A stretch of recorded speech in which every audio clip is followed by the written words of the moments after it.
Walt Disney's Donald Duck and the Witch, copyrighted in 1953. It was getting on towards Halloween. Donald Duck and his nephews were hunting for pumpkins for jack-o'-lanterns. The day was almost over, and the red and gold clouds were piling up in the sky when they found a field that was full of pumpkins perfect for them. They were walking back to the farm, each with a round, ripe pumpkin in his arms, when Huey stopped them all with a shout. "Look! A witch on a broomstick," he cried. They all saw a dark form streak across the sky. "Pooh," said Donald. "Witches, pooh. There are no witches, you know that. It must have been some sort of bird you saw." But the boys were not convinced. Next day they set out to look for the witch. They had a long, hard walk through the tangled woods. There was no path to follow, and they were not even sure just what they hoped to find. At last they heard a cackling laugh up ahead, and what would be a sure sign of a witch than a cackling, crinkling laugh. "Shh," said Dewey, with his fingers on his lips as he led the way through the underbrush into the clearing beyond. There stood a crooked little house, clearly the home of a witch. From the crooked little chimney rose a thread of smoke. Smoke and steam rolled up in a cloud from a cauldron out in front.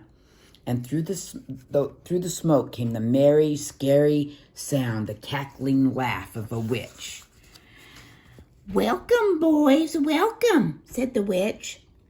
"Welcome to Witch Hazel's little home." Then she began hobbling toward them, a merry little sprite, grinning with witchery glee. The boys were speechless with surprise. "What can I do for you today?" Witch Hazel asked them. "Any spells you'd like me to cast? Anybody you'd like to bewitch?" And her elbow poked Louie in the ribs while she gave him a sly wink. "Bewitched?" echoed Louie. "Cast spells," said Dewey. "Uncle Donald," cried Huey. They all agreed. They told Witch Hazel how Donald refused to believe in her or any other witch. "We'll show him," she cackled, beckoning them close. From the pockets of her dress, she tossed bits of this and that into the steaming pot. "A real witch's brew," gasped Dewey Duck, as swirls of smoke in mysterious shapes began to rise and blow. "We'll show that, Donald," Witch Hazel vowed. "You meet me here on Halloween." Home went the boys, and they said not a word about this adventure to Donald Duck. Donald was not surprised when the boys disappeared early on Halloween. He was not surprised when the doorbell rang soon after dark that night. There beneath the porch light stood the boys. Donald chuckled as he recognized them through their disguises. They were dressed as witches, one and all. "Come in," said Donald with a grin, holding his door open.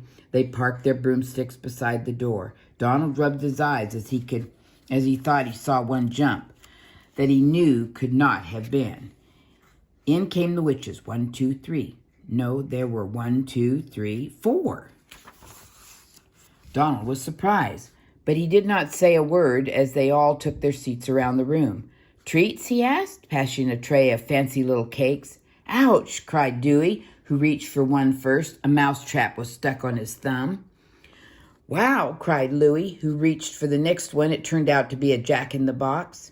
"Gulp," gulped Huey. When he bit into his, it was all made of rubber, you see. "Thanks," said the fourth guest with a cackling laugh. She blew at the cake, and it exploded into dust right in Donald's face. "Serves you right, Smarty," said a voice. Donald whirled around. There were only the jack-o'-lanterns sitting there, grinning saucily. But as Donald looked, it seemed to me that the merry faces shook with glee. "We must be leaving now," one witch said. "Won't you come with us and let us return your hospitality?" "No thanks," said Donald, clinging to the doorknob, as they were all swept out onto the porch. It was 4 against 1. He soon found himself astride a broomstick. "Abracadabra, boys, here we go," he heard a voice cackle in his ear. All around him he saw broomsticks fly, and to his horror Donald saw the ground sink away below him. Over the treetops and straight toward the moon the broomstick pointed, then down to the woods. "Welcome to Witch Hazel's little home," he heard the cackling voice say, and down tumbled Donald, down, down, down into the witch's pot, Ho, ho, ho, laughed the other three. He knew his nephew's voices all too well. Donald gasped and sputtered, and he sizzled with rage when they hauled him in, soaking wet to the skin. The witches did not notice. They were all doubled over, laughing, fit to kill. Witch Hazel disappeared in her little house and came back with an extra dress and hat. Better put on something dry, she told Donald with a grin, and he stamped off into the house.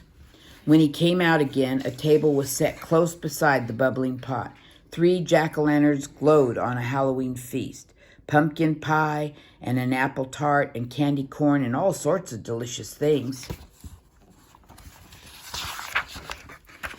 Have a real treat, Uncle Donald, the nephew said, coming out from behind their masks. So they all sat down and they ate their fill. Yes, Witch Hazel too. After a while, even Donald could smile.